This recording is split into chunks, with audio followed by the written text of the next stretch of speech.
Japanese counters survival guide. What's a counter?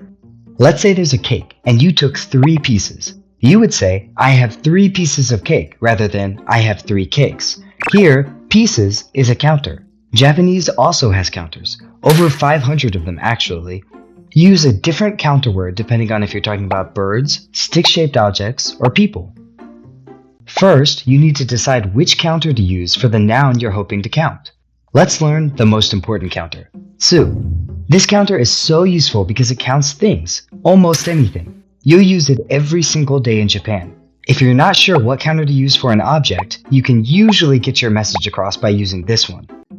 1つ、2つ、3つ、4つ、5つ、6つ、7つ、8つ、9つ、いくつ?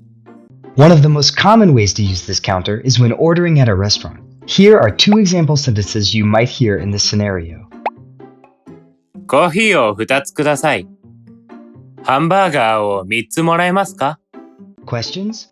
Drop us a comment and be sure to check our caption for a list of some other useful counters you can also learn. Questions? Drop us a comment and be sure to check our caption for a list of some other useful counters you can also learn. And